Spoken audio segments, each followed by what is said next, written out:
minutitos a que lleguen los demás. Pues hoy vamos a escuchar un compositor de Austria, de Viena. No sé si saben cuál es la programación de hoy, ¿no? De las 5 piezas orquestales de Arnold Schoenberg y una sinfonía de Bruckner, de Anton Bruckner.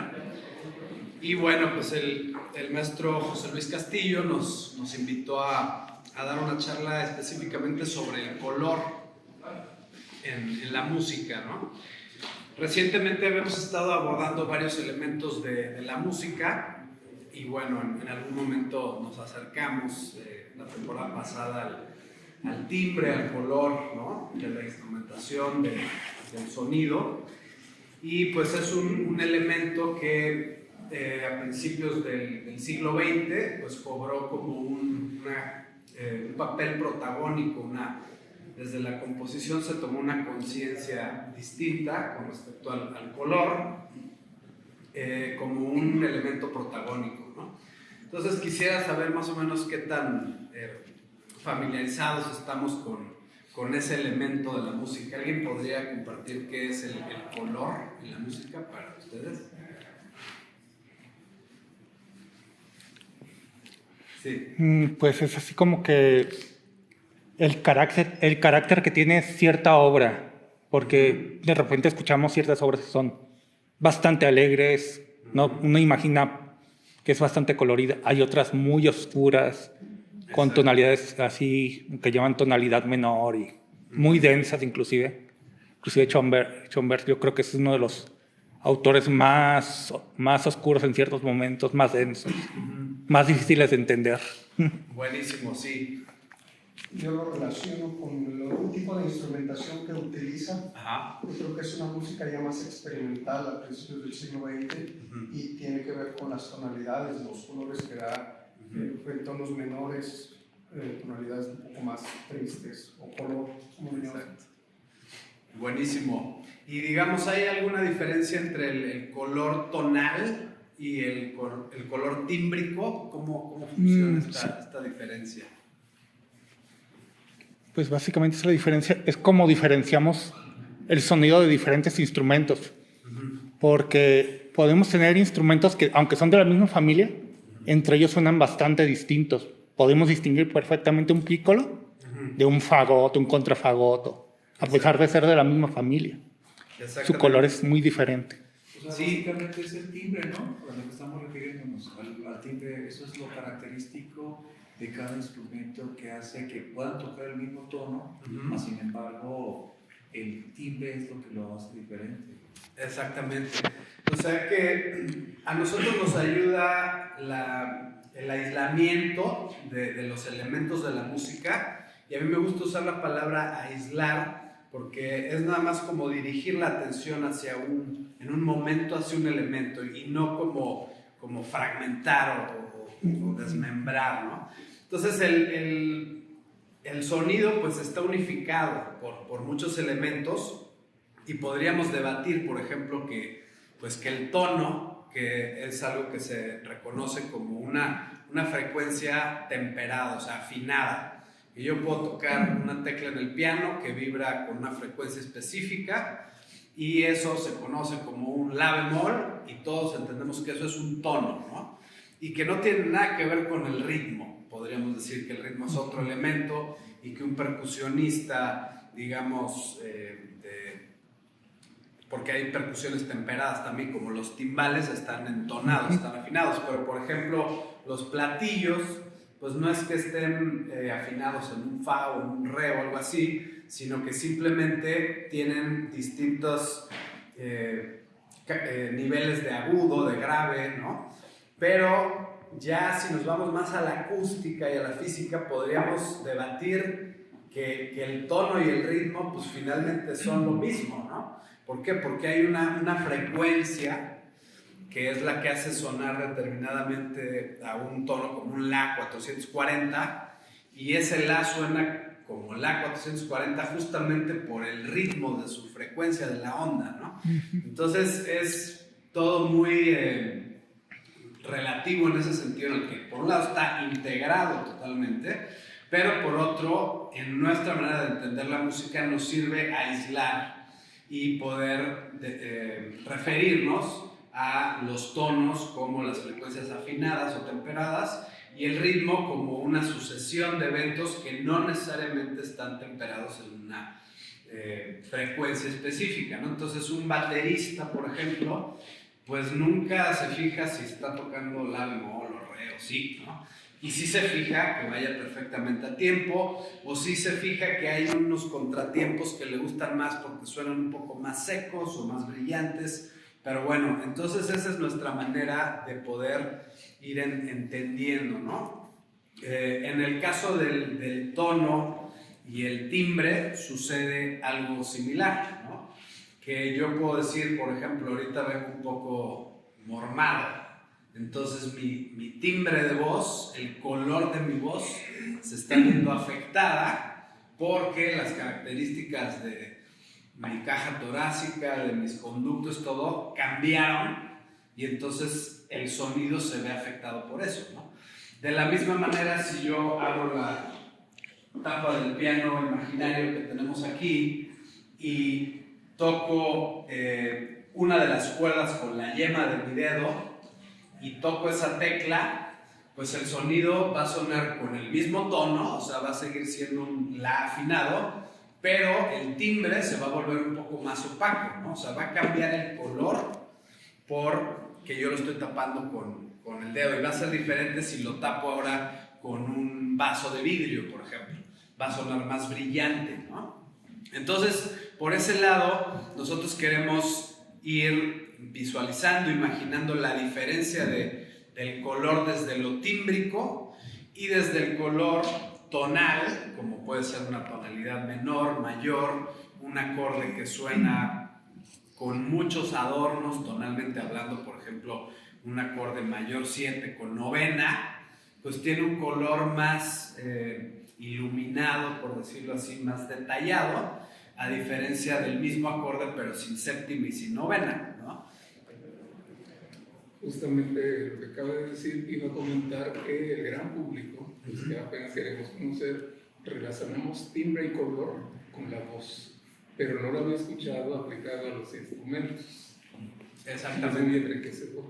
Sí, eso es el gusto que tenemos de ir conociendo, de ir degustando justamente, ¿no? Cómo suena esta misma pieza de Schoenberg. Buenas noches, bienvenidos.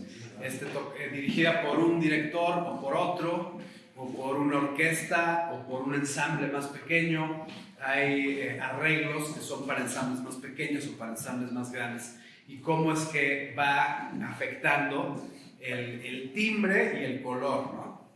Entonces, bueno, yendo un poco a la evolución de la composición, acercándonos a la escuela vienesa, que es Haydn, Mozart y Beethoven, es una escuela de composición que pues estaba muy enfocada en el desarrollo melódico, ¿no? Armónico de la música.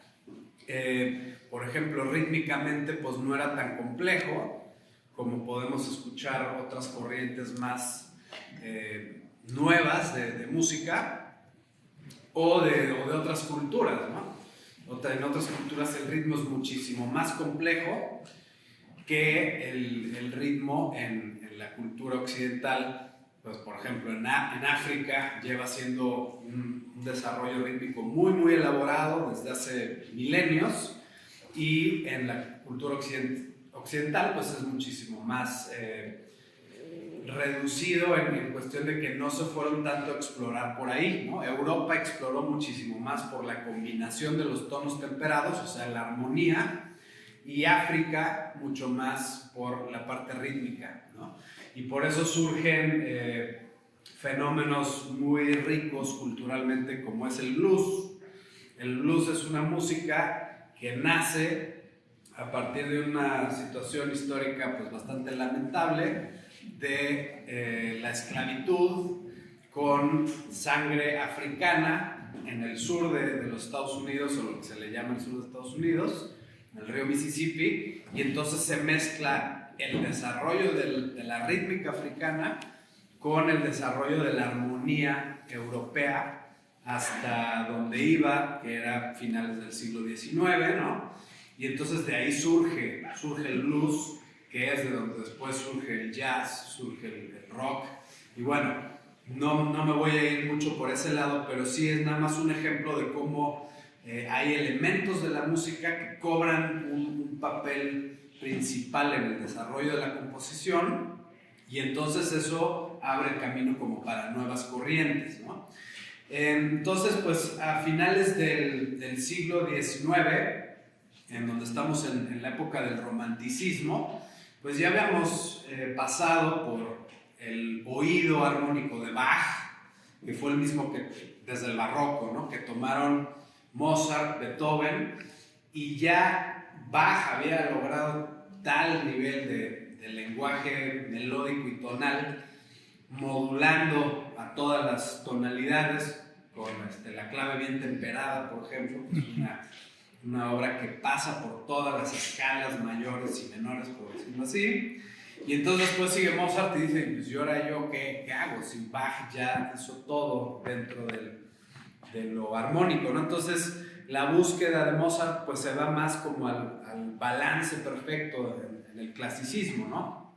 El barroco era una saturación de ver dónde cabía el último adornito por ahí, ¿no? En la arquitectura lo podemos ver claramente, y después viene esta respuesta a como este tipo de saturación de decir, no, bueno, a ver, ¿cuál es lo mínimo necesario y en qué momento ya nos pasamos, ¿no? Y ese es el balance de la búsqueda del clasicismo. Después viene Beethoven, y otra vez después de Mozart, pues ¿qué se puede hacer como compositor, ¿no? Beethoven se va a explorar mucho a través de lo emocional, como es en la mayoría del romanticismo, y Beethoven, por ejemplo, juega de una manera nueva o diferente con los matices y las dinámicas, ¿no? O sea, el elemento de la música de matices y dinámicas, que es tocar quedito y tocar fuerte, ¿no? La composición de Beethoven tiene mucha importancia de si se toca triplemente quedito o doblemente quedito, ¿no? Que quiere decir triple piano o doble piano. Si un director escucha que un violinista está tocando doble piano en donde la partitura dice triple piano, dice, no, a ver, ahí no estás tocando con la sutileza necesaria, ¿no? Porque en la música de Beethoven pues tiene mucha importancia el uso de matices y dinámicas, ¿no? Entonces, en la de Bach, pues no estaba basada la composición tanto en eso, y eso es el canal por el cual Beethoven pues vuelve la música muy nueva, muy presente. La energía de la música, la presencia de la música está basada en ese uso de las dinámicas y los matices, ¿no? En general, en el romanticismo, esa era la tendencia a expresar los sentimientos, las emociones. Y otro de los compositores que se encontró también como en esa falta de dirección después de haber tenido a compositores tan grandes como los anteriores fue Richard Wagner, ¿no? También alemán. Y entonces Wagner decide empezar a jugar por el lado de los cromatismos, ¿no? O sea, los 12 semitonos que tenemos en la música, ¿no? No sé si tienen ubicadas en una escala mayor como tenemos 7 notas principales, y con eso funciona la música, y si toco una de las notas que no son de la escala, entonces suena como que alguien no se sabe la pieza o suena como un error, ¿no? Sin embargo, Wagner empezó a decir, bueno, ¿y cómo puedo incluir estos tonos? Con la finalidad de generar tensión, de generar un contraste otra vez emocional por el lado del romanticismo. Y bueno, la música de Wagner tiene esta capa larguísima de mucho cromatismo, desde la línea melódica de una cantante hasta la orquesta entera tocando muchos cromatismos, ¿no? Sí les queda clara la idea del cromatismo y de todo lo cromático, ¿no? Sí. Bueno, entonces, independientemente... muchas gracias. Independientemente del uso de los 12 semitonos, que son las teclas blancas y negras de un piano, o todos los trastes seguidos de una guitarra, ¿no? En la música de Wagner sigue habiendo una funcionalidad tonal. O sea, sigue habiendo un centro tonal, una tónica, una nota más importante, que es la que se siente como reposo, ¿no? Como el momento en el que todos sabemos que ya terminó la música, pues es porque estamos sintiendo, estamos escuchando ese centro tonal, y por eso se da este diálogo en la tonalidad de la tensión y el reposo, ¿no? Entonces Richard Wagner pues utiliza los cromatismos, pero sigue dentro de una funcionalidad tonal, ¿no? Eso se puede escuchar claramente en la música de Wagner. Simplemente sentimos que está terminando una frase, que está terminando una sección, ¿no? En esa misma época del romanticismo se da otro tipo de búsqueda. No sé si alguien quiere mencionar alguna de las corrientes, aparte de la música con el cromatismo. ¿Qué otra escuela o corriente de composición surge en el romanticismo? La tonal también. Exacto, la música atonal, ¿no? Que quiere decir justamente que ya no hay un centro tonal, que ya no existe esta jerarquía de una nota más importante y todas alrededor en función de esa, sino que ya ninguna funciona como centro tonal, o podría sentirse de pronto ya de manera más subjetiva que hubiera distintos centros tonales, ¿no? Entonces, en este punto a mí me gusta reflexionar sobre el pensamiento de la época y cómo se va viendo reflejado tanto en el arte como en la ciencia, ¿no? Entonces, a veces cuando decimos, bueno, pero esto de atonal es así como muy abstracto, muy teórico, me tengo que meter a los números en el papel, pues lo podemos también sentir desde las otras disciplinas con los sentidos. Y bueno, les comento nada más, en la época en la que vivió Newton, cuando estaba el pensamiento de todo lo que sube tiene que bajar, ¿no? Johann Sebastian Bach, vivía en el mismo momento, ¿no?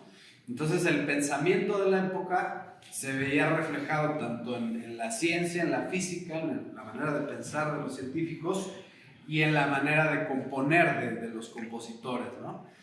En el momento de la música tonal, ya la ciencia está en un punto en donde se está pensando en la no gravedad, ¿no?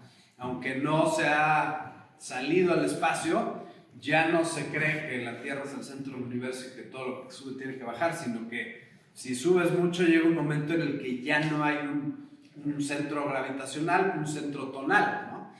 Entonces, por ejemplo, la arquitectura espacial, la base internacional que está dando vueltas ahí, que luego muchos no estamos enterados, pero hay una especie de edificio dando vueltas alrededor de la Tierra que va como a 1000 kilómetros por hora o más, habitado con astronautas y todo.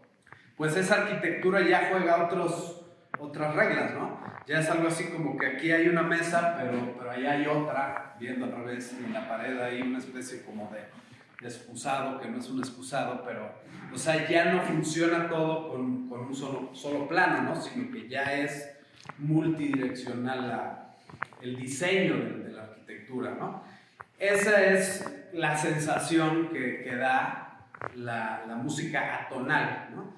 Que ya no hay un principio y un final así que se siente dónde cae, sino es como esta sensación de no saber dónde está arriba, dónde está abajo, ¿no? Y a Arnold Schoenberg le tocó vivir tanto en el romanticismo como algunas de sus obras que son atonales, y después entró en el dodecafonismo, ¿no?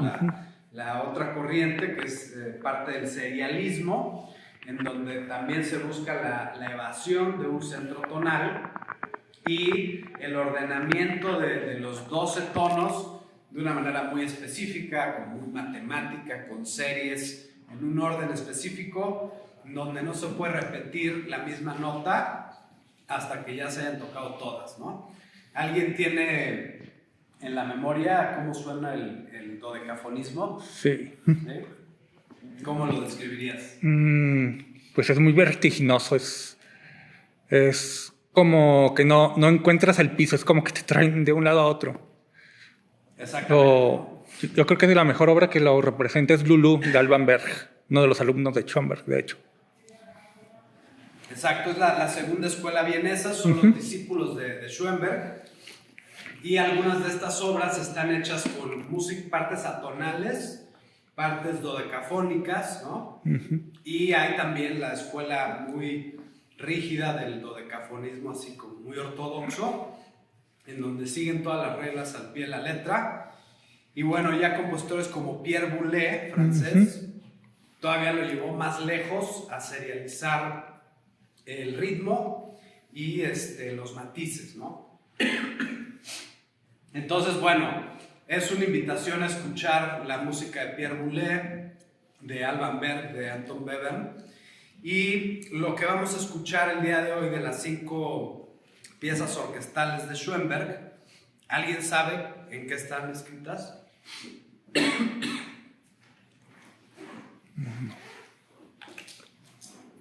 O sea, son dodecafónicas, son atonales, son... ¿qué serán? ¿Alguien ya las ha escuchado o no? Hace mucho tiempo, a decir verdad ya. Bueno, el punto es hacernos las preguntas, ¿no? Para que no haya escuchado nada dodecafónico, bueno, pues no nos va a decir mucho, pero el punto es cómo relacionarnos a la música que vamos a escuchar hoy desde esta como estos 3 canales que somos nosotros de podernos relacionar con la música, ¿no? Me refiero a lo intelectual, a lo racional, al sentir y a lo corporal también, ¿no? Entonces a veces hay escuelas de música o corrientes artísticas que están muy en lo racional, ¿no? Hay otras que están muy en lo emocional, en el feeling, o mucho también en lo corporal, ¿no? Por ejemplo, toda la música ritual, la música de tribus, pues es muy del cuerpo, ¿no? O sea, es una especie de trance colectivo que está muy en el cuerpo y quizá nadie sabe si están en 4, están en 3 o si están en qué tonalidad, ¿no? Pero es muy, muy del cuerpo. Entonces la música que vamos a escuchar hoy de Schoenberg está muy relacionada a lo sentimental, a lo emocional. Y bueno, vamos a ir mencionando un poquito algunas características de los 5 movimientos, ¿no? Quisiera comenzar por el tercer movimiento, que se llama colores, Farben en alemán. Y bueno, tiene que ver con esto que estamos mencionando, ¿no? En esta pieza, en este movimiento específico, es el punto del siglo XX en el que se vuelve emblemática esta pieza por la búsqueda del timbre en la música. Es un concepto que tiene Arnold Schoenberg que se llama Klangfarben Melodie. ¿Alguien ha escuchado ese término? Bueno, Klang quiere decir sonido, Farben color, Melodie melodía, ¿no? Entonces es una melodía de color, ¿no? Una melodía de sonido de color, ¿no? Relacionada específicamente al timbre, ¿no? Entonces, en vez de pensar que tenemos una melodía con tonos que solamente son o más agudos o más graves, pues aquí ya entra también la dimensión de cada tono con respecto a lo tímbrico, ¿no? ¿Quién podría dar un ejemplo de un instrumento que independientemente de que cambie de tono, cambia de timbre? La misma guitarra acústica, o sea, Tocas la cuerda cerca de la boquilla y se escucha más pastoso, más cálido, y tocas cerca del puente y se escucha metálico. Exactamente, ¿no? Ahí tenemos un cambio que se vuelve más opaco, más brillante, que por ejemplo en las guitarras eléctricas, que lo que tienen son micrófonos electroimanes, pues también si activamos el micrófono que está más hacia el centro de las cuerdas, suena más opaco el sonido. Si activamos el micrófono que está más hacia el puente, suena más metálico, ¿no? Buenísimo. En la parte de los violines, por ejemplo, cuando tocas alejado del puente, el sonido es más pastoso, más grave, y cuando te acercas al puente, el sonido es más brillante. Es para tocar, por ejemplo, piezas en tesituras altas, cerca del puente, porque el sonido es más brillante. Exactamente, entonces es algo muy relacionado a lo físico, ¿no? Y que además es muy gradualmente cambiante, ¿no? En el caso de muchos instrumentos, pues la sordina, por ejemplo, pues cambia inmediatamente el timbre. La sordina de los violines y todos los violines, ¿no? Que es como una pieza de goma que entra cerca del puente y entonces suena como mormado el sonido del violín, ¿no? En la misma guitarra existe una sordina que se llama sordina de palma o palm muting, que es hacer contacto con la cuerda en la parte más cercana al puente, y entonces suena también más gordo el sonido, más como mormado, ¿no? Bueno, pues eso es lo que en esta composición Schoenberg busca llevar así como a una investigación mucho más profunda de todo lo que ha logrado antes como compositor, y entonces las melodías ya no nada más se basan en que sea una sucesión de tonos agudos y graves con un ritmo determinado, sino quién, de todos los instrumentos, quién va a tocar en qué registro, ¿no? En el registro grave, en el agudo, va a duplicar la melodía tímbrica, el clarinete con el contrabajo y el violonchelo, ¿no? Y dentro de eso, pues claro que los matices y las dinámicas son un parámetro que afecta también el timbre, ¿no?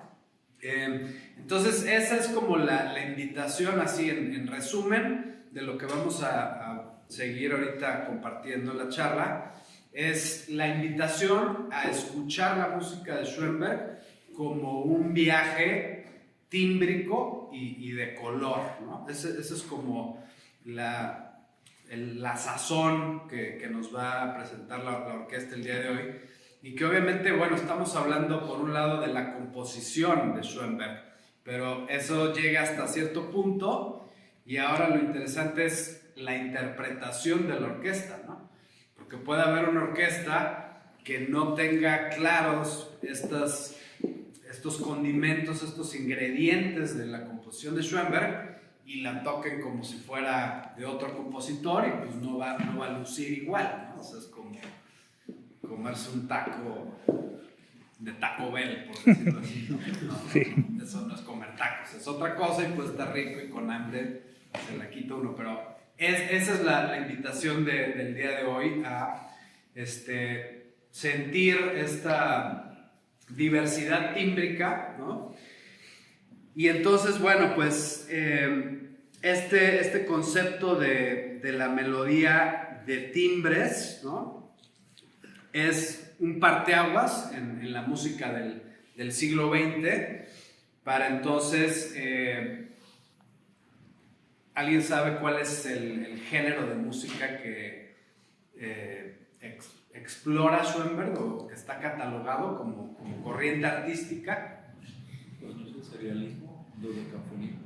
Bueno, el serialismo es una técnica de composición, el dodecafonismo es parte del serialismo, es decir, hay serialismo que no es dodecafónico, pero la corriente artística, más allá de las técnicas, que además se ve reflejada en la pintura, en la poesía. El expresionismo alemán. Es el expresionismo, ¿no? Esa es la parte que explora Schoenberg, en donde, viniendo del impresionismo, en donde se busca como esta idea romántica, pero desde la representación de la realidad a los sentidos, el expresionismo más bien busca la expresión muy, muy personal, muy subjetiva del artista en cuestión de alterar la realidad desde esa parte muy emocional, ¿no? Y a mí me ayuda mucho voltear a ver a los pintores expresionistas, ¿no?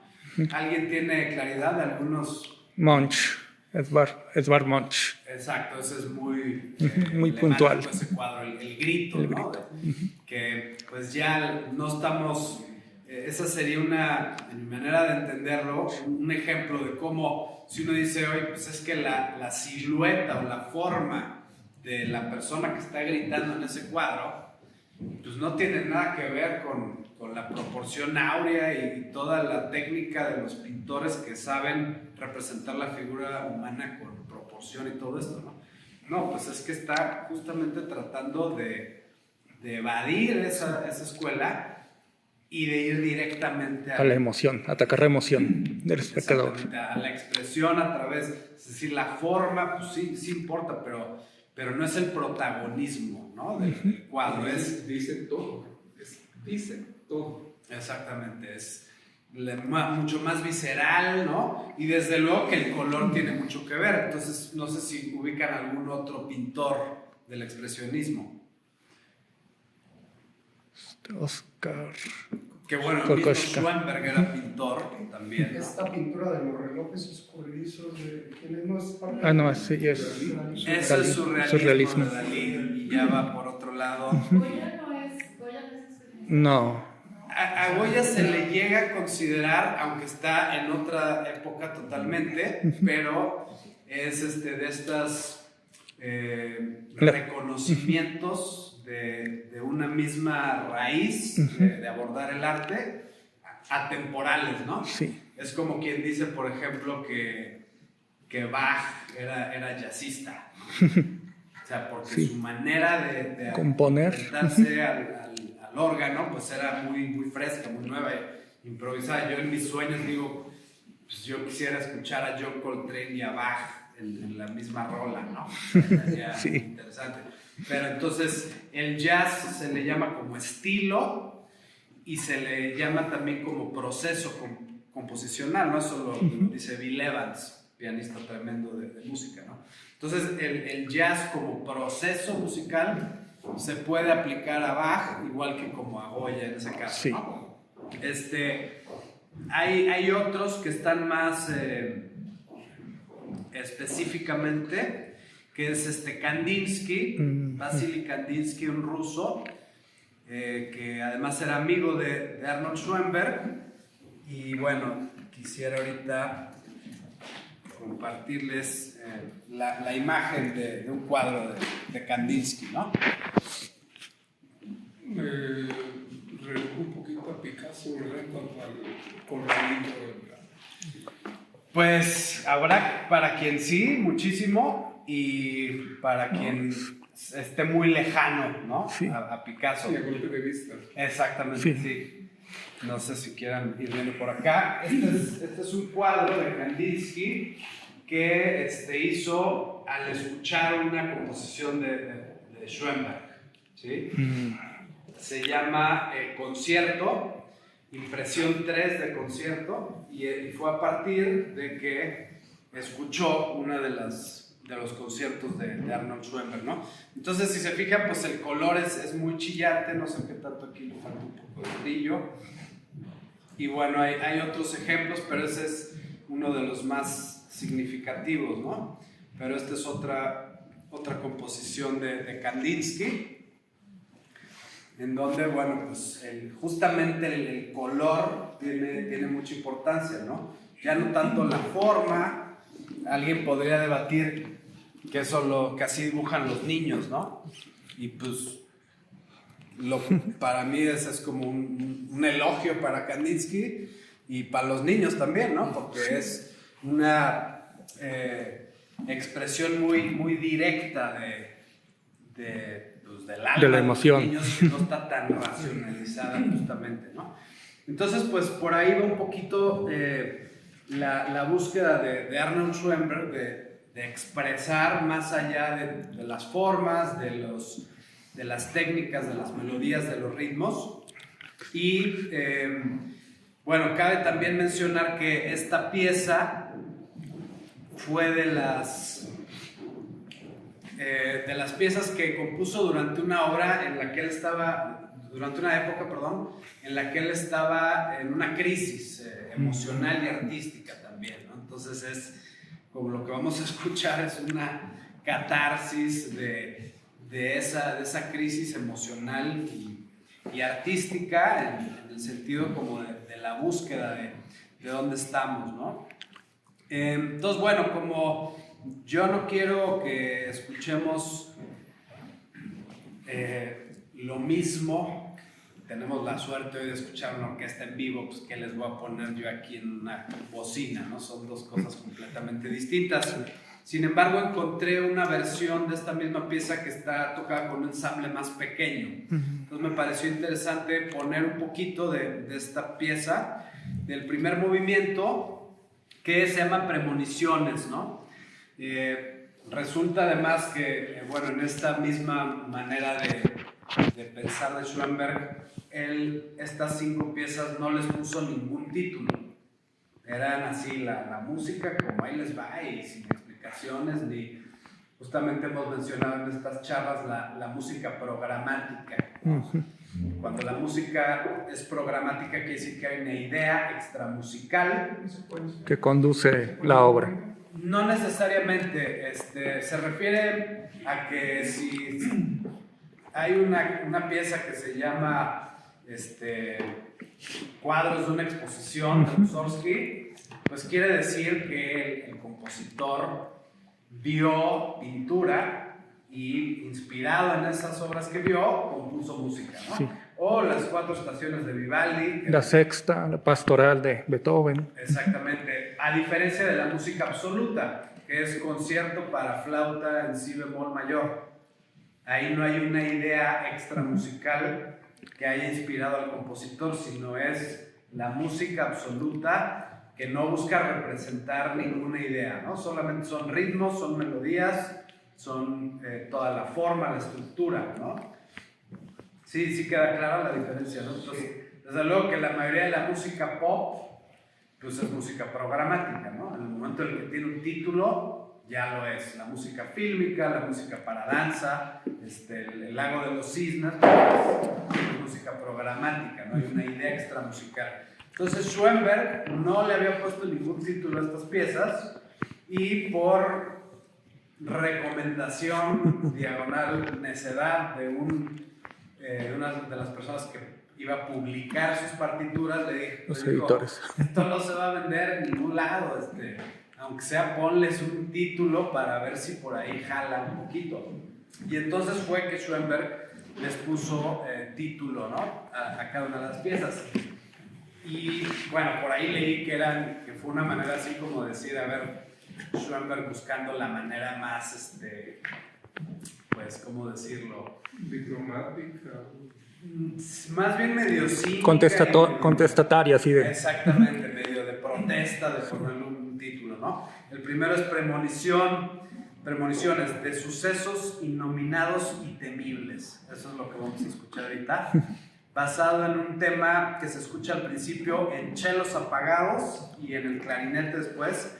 Prácticamente todo el movimiento, incluido el clímax, genera una tensión muy, muy expresiva, ¿no? Entonces vamos a escuchar un poco de este primer movimiento.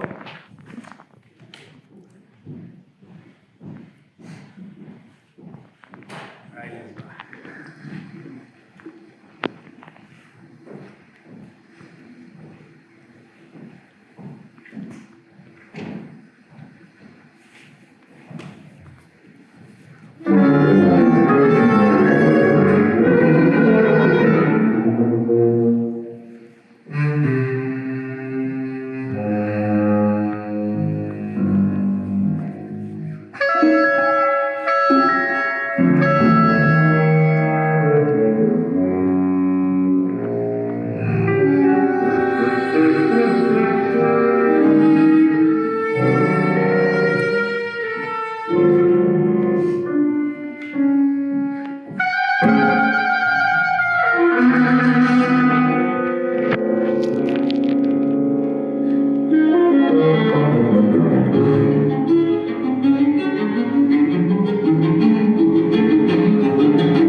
Ese es el primer movimiento, ¿no?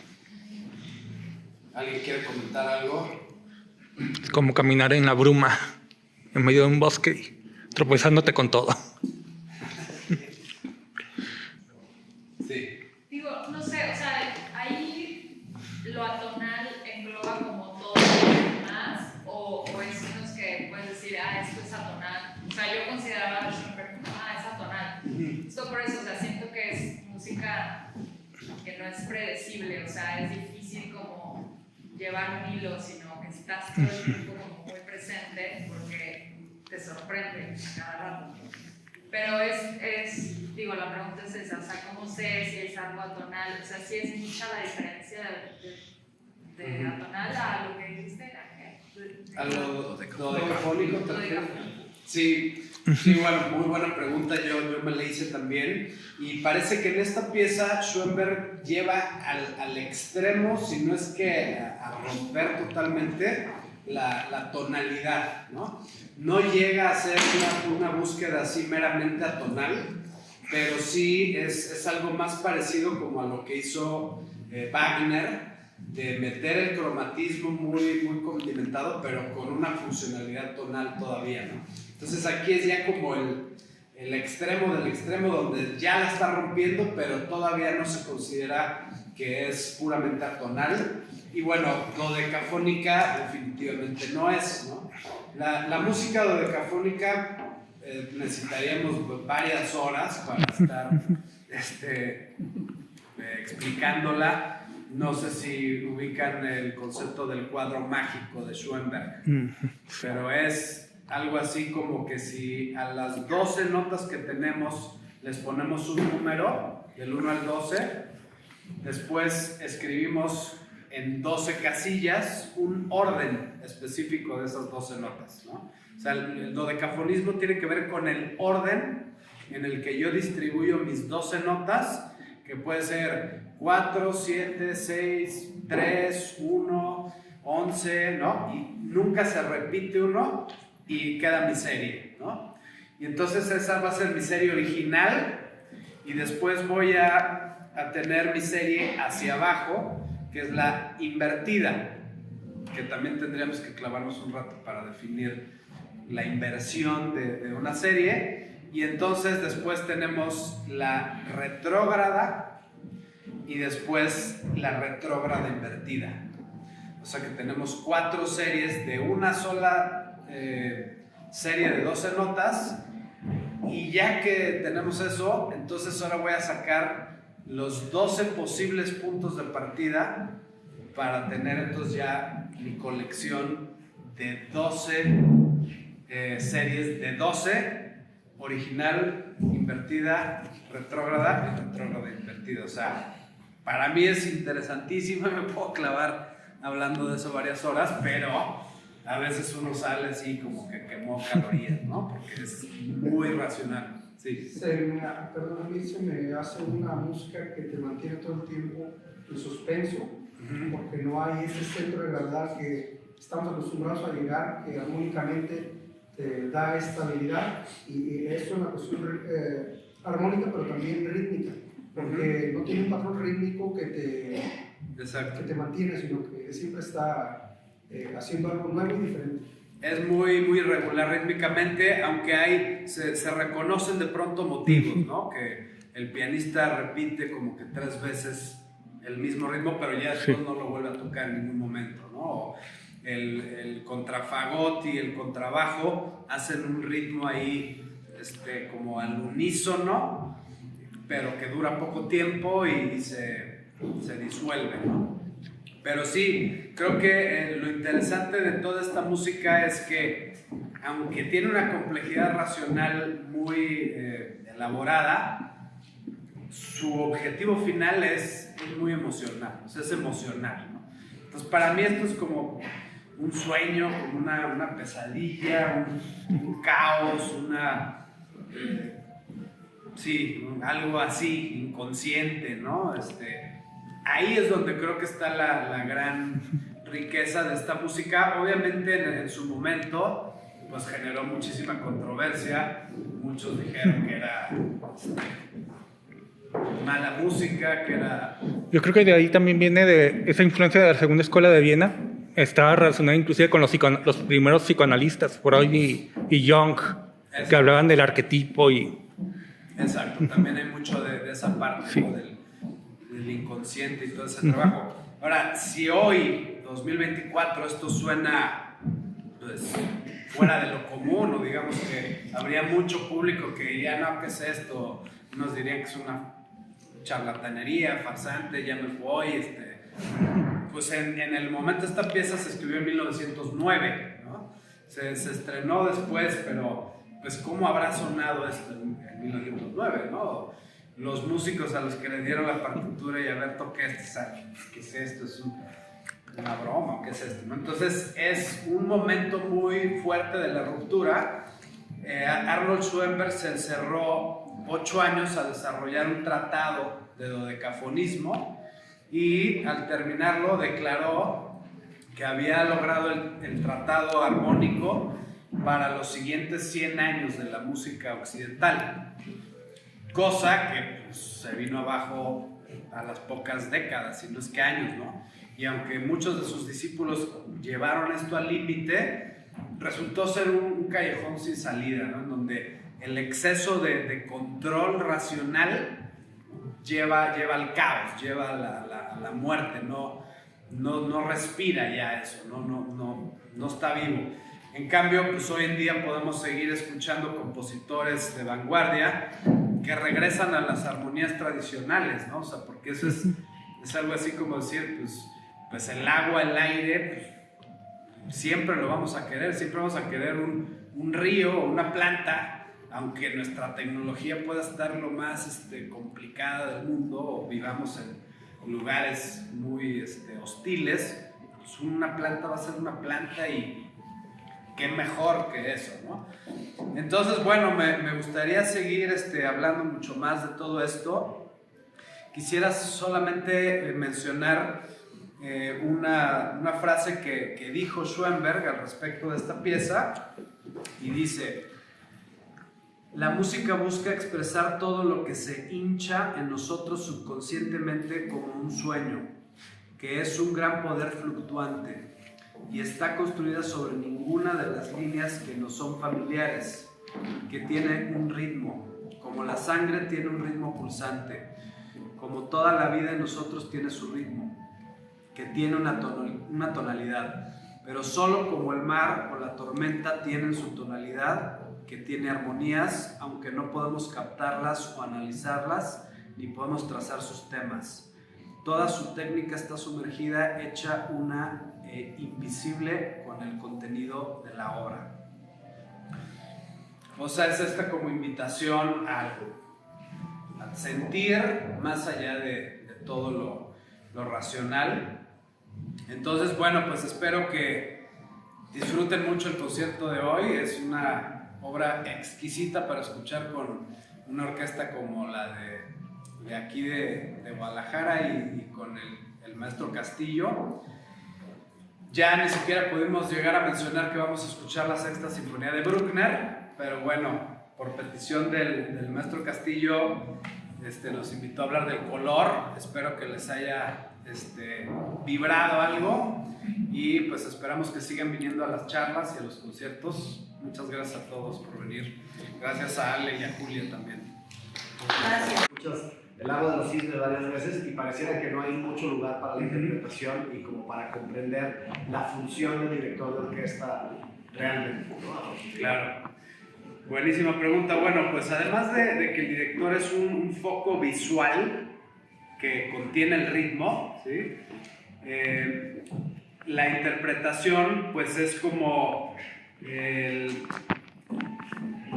la gran cocinera que prueba la salsa y dice: le falta tantita agua, le falta tantita sal, o échale una papa porque se le pasó de sal. O sea, es ya un gusto personal que juega con los matices y las dinámicas, o sea, con el balance entre todos los instrumentos, la acentuación, por ejemplo, que ya no podemos hablar, pero uno de los movimientos es un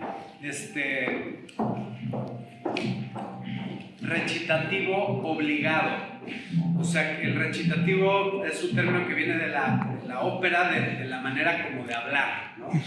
Entonces, no es lo mismo interpretar un ritmo como lo haría un veracruzano que un yucateco, que un español o que un cubano. Y eso tiene que ver con pequeñas sutilezas de acentos y de notas más largas, notas más cortas. Entonces, el trabajo de un director tiene que ver con todo eso, con decir, aquí ustedes tantito más fuerte, tantito más quedito, acentúa esa nota, respira un poco más, no te aceleres, ¿no? Esa es la parte que resulta un diálogo de comunicación entre la orquesta y el movimiento en vivo del director, además de todo el trabajo que está hecho en los ensayos, ¿no? O sea, yo no sé de ningún director que llegue así, sin haber visto nunca la orquesta y diga, buenos días, ya llegué, 1, 2, 3, ¿no? O sea, no sucede eso en la música clásica, quizá en otros géneros sí, ¿no? Entonces, bueno, pues por ahí es donde queda la firma del director, y lo que los invito es escuchar diferentes versiones de una misma pieza por distintos con diferentes directores. Por ejemplo, Sensemayá de Silvestre Revueltas, con las primeras interpretaciones de, no sé si es, no, voy a decir mal el nombre, pero es un director ruso, si no me equivoco. Stokowski. Stokowski. A diferencia de cómo lo dirige Eduardo Mata, o cómo lo dirige Dudamel, o Prieto, Carlos Miguel Prieto. En fin, muchos directores, ¿no? ¿Sí te respondí? Sí, totalmente. ¿Tienes alguna sinfonía favorita y que digas este director comparado con otro? ¿O? Pues a mí me gusta mucho Sensemayá de Silvestre Revueltas, y Dudamel hace así como que una cosa tremenda. Y me gusta mucho también la versión original de 1937-39, si no me equivoco, que se escucha como la plasticidad de la música. Como a pesar de que está escrito en una partitura textual, se escucha cómo puede ser maleable la interpretación de un director, ¿no? Y bueno, en otros contextos, por ejemplo, la música coral me gusta mucho también, como puras voces. Hay un ensamble que se llama Ocho Voce, o sea, se escribe 8 VOCES, que es un octeto de voces y interpretan música desde renacentista hasta muy reciente. Pero bueno, perdón, ya nos tenemos que ir, disculpen, seguimos cotorreando ahí. Gracias.